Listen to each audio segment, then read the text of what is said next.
तो स्वागत है आप सभी का एक बार फिर से सॉफ्ट स्टडी यूट्यूब चैनल में। मैं हूं सौरभ और एक बार फिर से आपके साथ हूं एक और नई वीडियो को लेकर। तो दोस्तों, जैसा कि आप जानते हैं, मध्य प्रदेश सरकार ने वर्ग 3 के जो नंबर ऑफ वैकेंसी थी उन्हें अनाउंस कर दिया है और टोटल 18,527 पदों पर भर्ती होने वाली है, जिसमें आपकी डीपीआई और जनजातीय कार्य विभाग दोनों के पद यहाँ पर रहेंगे और दोनों एक संयुक्त काउंसलिंग कराने वाले हैं इन 18,527 पदों के लिए। तो इसके लिए दोस्तों बहुत जल्दी ये प्रक्रिया शुरू की जा सकती है। इस वीडियो में आज हम जानेंगे कि कौन कौन से डॉक्यूमेंट आपको रिक्वायर्ड होंगे जब इसका डॉक्यूमेंट वेरिफिकेशन कराया जाएगा। तो कौन कौन से डॉक्यूमेंट्स की ज़रूरत होगी जो आपको पहले से ही तैयार कर लेने चाहिए। दोस्तों, वीडियो को शुरू से लेकर एंड तक पूरा देखना है और वीडियो पसंद आती तो लाइक करना है, शेयर करना है, चैनल पर नए हैं तो सब्सक्राइब करना है। साथ ही साथ दोस्तों, वीडियो के अंत में बात करेंगे कि कितनी रैंक यदि आपकी है तो आप सेफ जोन में हैं, आपका सिलेक्शन हो सकता है या फिर नहीं हो सकता है। ठीक है, यहाँ पर देखिए दोस्तों, एमपीटेट वर्ग 3 इम्पोर्टेंट डॉक्यूमेंट कौन कौन से हैं, सबसे पहले ये जानते हैं। तो यहाँ पर सबसे पहले जो मोस्ट इम्पॉर्टेंट डॉक्यूमेंट रहेगा वो रहेगा आपका आधार कार्ड। क्या रहेगा दोस्तों? आधार कार्ड रहेगा। आधार कार्ड नहीं है तो पैन कार्ड, ड्राइविंग लाइसेंस, ये भी आपके पास यदि है तो उससे काम चल सकता है। ठीक है, आपके पास आधार कार्ड होना चाहिए, मैंडेटरी है, सबके पास आधार कार्ड होगा भी। यदि आपने आधार कार्ड अपडेट नहीं कराया है तो आप आधार कार्ड अपडेट करा लें। ठीक है, फिंगरप्रिंट बायोमेट्रिक्स अपडेट करा सकते हैं, उसमें फ़ोन नंबर लिंक भी करा सकते हैं। इस प्रकार से यदि इसमें डेट ऑफ बर्थ सही नहीं है, कुछ लोगों के आधार कार्ड हैं जिसमें केवल सन दिया हुआ है, जैसे कि 1995, 1997 सन दिया हुआ है, पूरी डेट ऑफ बर्थ नहीं दी हुई है। तो आपको क्या करना है, ये डेट ऑफ बर्थ जो है उसे पूरा अपडेट करा लेना है। ठीक है, 10th की मार्कशीट के अनुसार जो 10th की मार्कशीट में आपकी डेट ऑफ बर्थ है वही सेम डेट ऑफ बर्थ आपको आधार कार्ड में अपडेट करा लेनी है।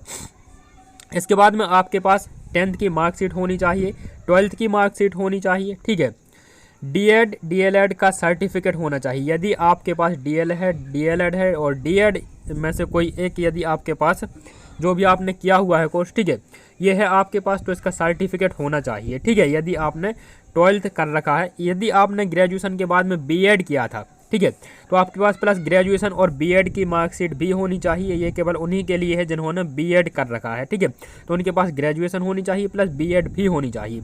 यहाँ पर देखिए दोस्तों, अभी जो सबसे बड़ा सस्पेंस है, एक सस्पेंस ये भी है, क्या बीएड वालों को सिलेक्शन मिलेगा या फिर नहीं मिलेगा वर्ग 3 में। तो देखिए, यदि ये डॉक्यूमेंट वेरिफिकेशन में बुलाएंगे तो अभी ये जो आपका केस है ये कोर्ट में लंबित है। ठीक है, ये कहाँ पर है? ये कोर्ट में है अभी डीएड बीएड का केस। तो जब तक ये केस क्लियर नहीं हो जाता है उसके पहले तो यही है कि ये आपको सिलेक्शन के लिए, डॉक्यूमेंट वेरिफिकेशन के लिए बुलाएंगे यदि काउंसलिंग होती है इसके पहले तो। ठीक है, तो यहाँ पर दोस्तों, यदि आपने बीएड कर रखा है तो उसके साथ ग्रेजुएशन का सर्टिफिकेट भी होना चाहिए। उम्मीद है दोस्तों इसे आप समझ पाए होंगे। कोई डाउट है तो कमेंट बॉक्स में पूछना, वहाँ पर पर्सनली रिप्लाई मिल जाएगा। इसके अलावा देखिए दोस्तों, क्या होना चाहिए, आपके पास मूल निवासी प्रमाण पत्र होना चाहिए, एमपी डोमिसाइल सर्टिफिकेट जिसे हम कहते हैं इंग्लिश में। ठीक है, ये मूल निवासी का प्रमाण पत्र होना चाहिए। यदि आप एमपी के नहीं हैं, किसी दूसरे के राज्य के हैं, तो वहाँ का भी आपके पास जो है मूल निवास प्रमाण पत्र होना चाहिए। इसके अलावा देखिए दोस्तों, आय निवास नहीं होता यहाँ पर, केवल आय प्रमाण पत्र होता है। ठीक है, आय प्रमाण पत्र आपके पास होना चाहिए। ठीक है, मूल निवास प्रमाण पत्र होने प्लस आय प्रमाण पत्र आपके पास होना चाहिए। यदि नहीं है तो 181 पर कॉल करके आप ये बनवा भी सकते हैं मात्र 10 रुपये में। ये नई सुविधा भी मध्य प्रदेश सरकार की चालू हुई है। यदि आप 181 पर कॉल करते हैं और वहाँ पर आय निवास आप वहाँ से बनवा सकते हैं मात्र 10 रुपये के न्यूनतम शुल्क पर। ठीक है, ये अभी मध्य प्रदेश में नई सर्विस चालू हुई है, आपको पता होनी चाहिए। ठीक है, इसके अलावा क्या होना चाहिए, जाति प्रमाण पत्र होना चाहिए, कास्ट सर्टिफिकेट। यदि आप SC ST OBC कास्ट के हैं तो आपके पास कास्ट सर्टिफिकेट ठीक है, यदि आप SC ST OBC कास्ट के हैं तो आपके पास कास्ट सर्टिफिकेट होना चाहिए, जो रेड कलर का डिजिटल कास्ट सर्टिफिकेट होता है। ठीक है, रेड कलर का डिजिटल जो कास्ट सर्टिफिकेट होता है वो आपके पास होना चाहिए। इसके अलावा आप EWS में तो आपके पास EWS का सर्टिफिकेट होना चाहिए। जो EWS का सर्टिफिकेट होता है ये सिर्फ 1 वर्ष के लिए मान्य होता है।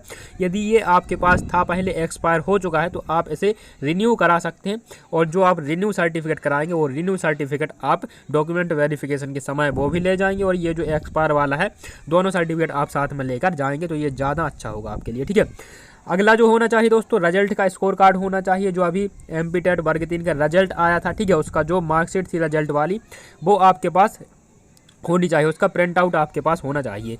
अभी दोस्तों देखिए EWS का जो आपका क्वालिफिकेशन मार्क्स थे 50% से कर दिया गया है। कितना कर दिया गया है? 50% कर दिया गया है। पहले 60% था, अब 50% कर दिया गया है। तो ये एक बार फिर से इसका रिजल्ट जारी होगा MP-TET वर्ग 3 का, ठीक है। खासकर EWS के कैंडिडेट का रिजल्ट जारी होगा और अब जिनके 50% मार्क्स आए थे उन्हें क्या मिलेगा? क्वालिफाइड का सर्टिफिकेट उन्हें अब स्कोर कार्ड जो है मिलने वाला है, ठीक है। रोजगार पंजीयन होना चाहिए, वो भी दोस्तों जीवित होना चाहिए, ठीक है। यदि आपका पहले का रोजगार पंजीयन है और बहुत दिन से आपने लॉगिन नहीं किया है तो उसे आप लॉगिन करिएगा एक बार, और आपको क्या करना है? इसे रीन्यू करना है। और रीन्यू नहीं होगा, यदि ये क्या हो चुका है, ये एक्सपायर हो चुका है, तो आपको इसे रीन्यू कराना है, और या फिर इसे क्या कराना है? आपको फिर से पंजीयन कराना है। यदि आपका जो पंजीयन नंबर चेंज हो जाता है, पहले दूसरा पंजीयन नंबर था और अब यदि आप दूसरा फिर से यदि आप पंजीयन कराते हैं तो वहाँ पर पंजीयन नंबर चेंज हो जाएगा। तो वहाँ पर दोस्तों घबराने वाली बात नहीं है, यदि चेंज हो जाता है तो मध्य प्रदेश हाई कोर्ट ने इसमें एक राहत दी थी और चेंज पंजीयन नंबर आपका चल जाएगा, ठीक है। तो पंजीयन नंबर आपके पास होना चाहिए। अतिथि शिक्षक का अनुभव प्रमाण पत्र होना चाहिए। यदि दोस्तों आप अतिथि शिक्षक हैं और अतिथि शिक्षक कोटा से आप सिलेक्शन ले रहे हैं तो आपके पास अतिथि शिक्षक अनुभव प्रमाण पत्र भी आपके पास होना चाहिए, ठीक है। इसके अलावा देखिए मैरिज सर्टिफिकेट, ऐसी वुमेन्स, ऐसी लड़कियां जिनकी शादी हो चुकी है, जब फॉर्म फिल किया था शादी नहीं हुई थी, ठीक है। फॉर्म फिल करने के बाद शादी हो चुकी है या फिर आधार कार्ड में एड्रेस चेंज हो चुका है, इसके अलावा, ठीक है। तो आपको क्या होना चाहिए? आपके पास मैरिज सर्टिफिकेट आपके पास होना चाहिए, ठीक है। इसके अलावा जो लास्ट है वो आपके पास फ़ोटोज़ होनी चाहिए, लगभग 8 से 10 फ़ोटोज़ आपको लेटेस्ट फ़ोटोज़ निकलवा के रखनी है, ठीक है। तो इतने प्रमुख सर्टिफिकेट हैं जो आपके पास होना चाहिए, ठीक है। इसके अलावा देखिए कुछ स्पेशल सर्टिफिकेट, जैसे कोई कैंडिडेट हैंडीकैप है, ठीक है। क्या है? हैंडीकैप है, तो उसके पास हैंडीकैप सर्टिफिकेट होना चाहिए।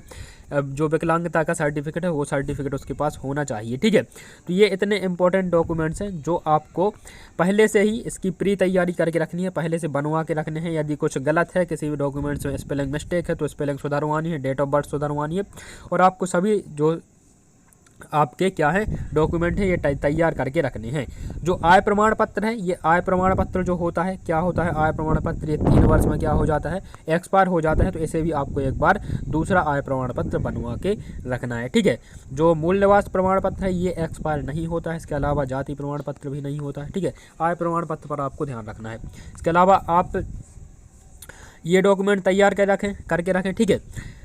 और कुछ कैंडिडेट रेगुलर कमेंट्स कर रहे हैं वीडियोस के नीचे और वो कट ऑफ जानना चाह रहे हैं, कट ऑफ, ठीक है।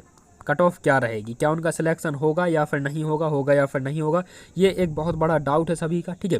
तो आपको क्या करना है, कट ऑफ पर मैं एक नई वीडियो बनाऊंगा और उसमें पूरा एनालिसिस करके दूंगा, एक अप्रोक्स कितने नंबर तक में आप सेफ हैं, सेफ जोन में कितने नंबर यदि आपके हैं तो आप सेफ जोन में हैं, ठीक है। इस पर एक पूरी की पूरी वीडियो मिल जाएगी आपको चैनल पर। तो उसके लिए जब वीडियो अपलोड होगी तो नोटिफिकेशन मिल जाएगा। तो दोस्तों ये थी वीडियो, कैसी लगी कमेंट बॉक्स में बताना है। तो ज़्यादा से ज़्यादा लाइक करना है, शेयर करना है, चैनल पर नए हैं तो सब्सक्राइब करना है। और मुलाकात होगी नेक्स्ट वीडियो में, तब तक के लिए नमस्कार, जय हिंद, वंदे मातरम, धन्यवाद।